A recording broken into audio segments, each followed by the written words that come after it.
What's up, Kernel? So this weekend, Thunderbolts, the newest MCU movie, makes its way into theaters. So you know what time it is. It is time for another movie review.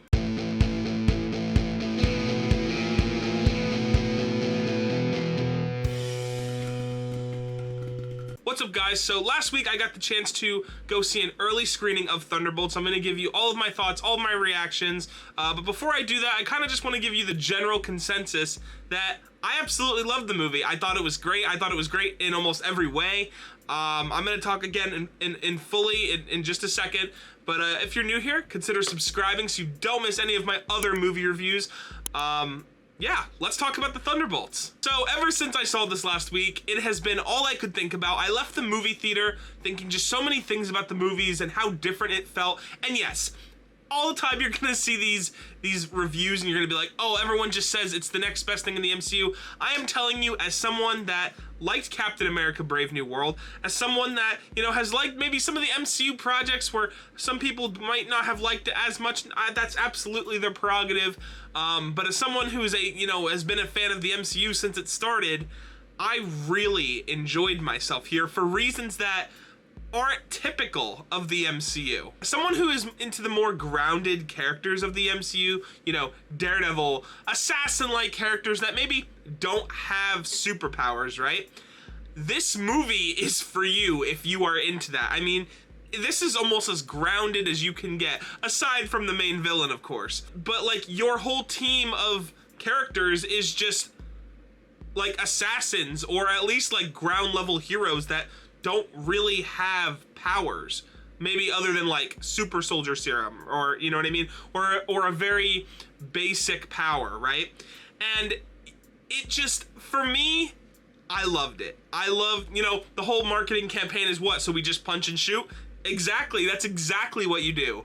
And it's just great.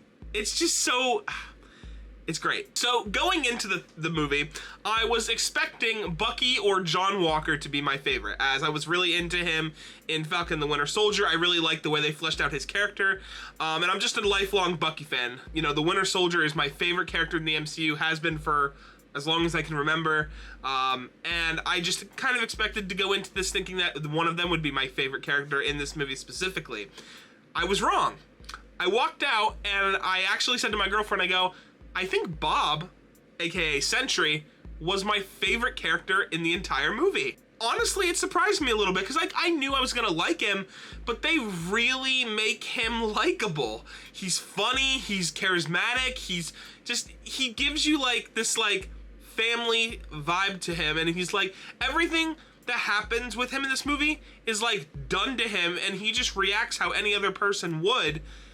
And it's just like watching his whole development throughout the movie. It's just a very well done character that doesn't seem like too cliche. He just kind of like is trying to be his own person. As far as Valentina goes in this movie, she's the one that kind of gets them all together, or tries to pretty much just is the controller here, right? She's the one controlling, moving all the pieces, right?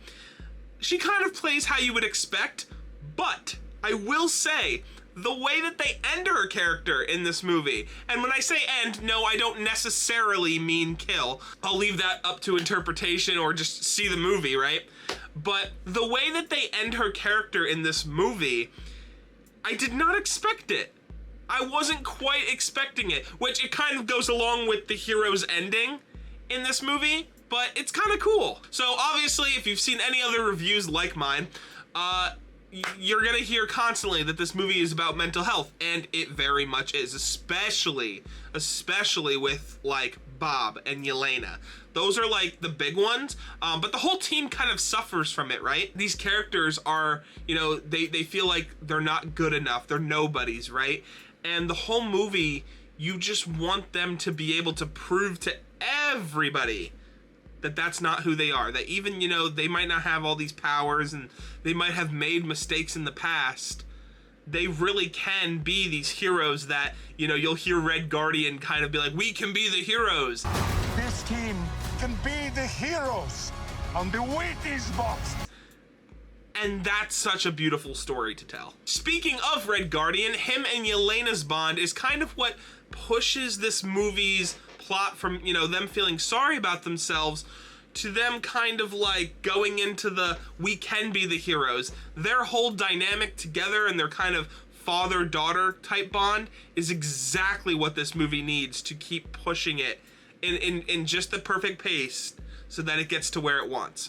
The action is very good. From what I know, a lot of the stuff was done practically, which it shows. A lot of the stuff you can feel like the, you know, bullets going around or just, it all feels fresh, which, especially in today's day in the MCU, isn't always, you know, guaranteed. The fight cinematography is also really cool because like they kind of do a different style for each character. Not like it's not like so obvious that they do it, but there are little things that they do here and there, like for Ghost or for like John Walker, or just the way that they kind of shoot the action scenes. Like it'll either be one character or it'll be like all of them fighting together. It's very cool. After I had left the theater, one of the other things I kept thinking about was just how much they made you feel for these characters. You know, when Guardians of the Galaxy first came out, no one barely knew who they were unless you were like a Marvel freak, you know, read the comics, were really into them. But even then, they were never as big in the comics as they are now in the movies, right? Well, when I left this movie, I was thinking, man, when people see this, they're gonna be so excited for this like group of rejects to like help some of the mainline Avengers like Shang-Chi, Captain America, you know, some of those main Avengers. They're gonna love to see these guys like work with them or like maybe, you know, get them out of a tight spot, right?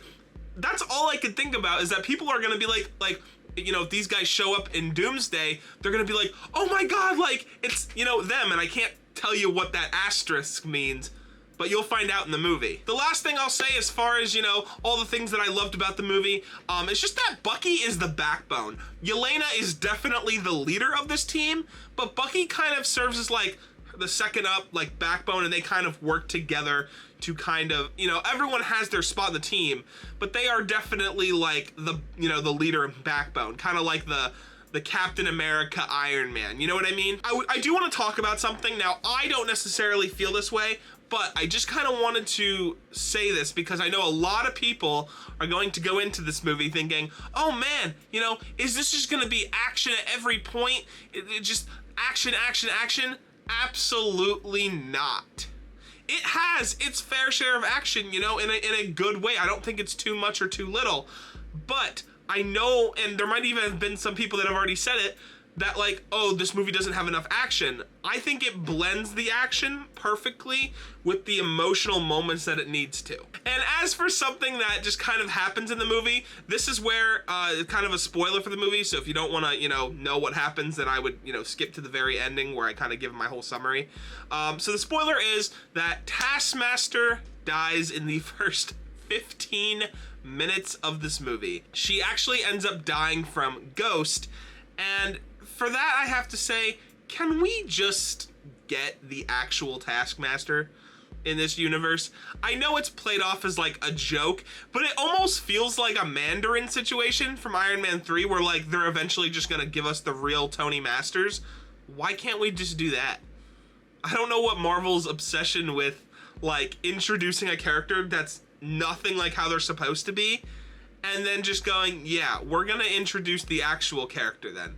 Why do a fake one at all? I don't really get it, but that's really the only thing, like, if you want to call it a bad thing about the movie, but it's a very, very minor thing. So yeah, guys, that is my review for the Thunderbolts. Let me know if you plan on seeing it this weekend. What are you going into this movie, you know, hoping to see? Also, I would say, do not miss those end credit scenes. The first one's kind of a joke. The second one is something you definitely do not want to miss. It very much, I'll just say, it sets up the future of the MCU very nicely. It had as someone who is excited for the future of the MCU, it had me giddy. It had me very excited, and but yeah, let me know, you know, if you guys are excited, if you've already seen it, maybe what your thoughts on the movie are. And just, you know, what were your favorite parts about the movie? What were the parts that, you know, they think they did really well? You know, what were your favorite, just anything you want to talk about with the movie, leave that all down in the comments below so we can kind of talk about it with each other down there. And I will see you guys in the next movie review. Peace, Kernels.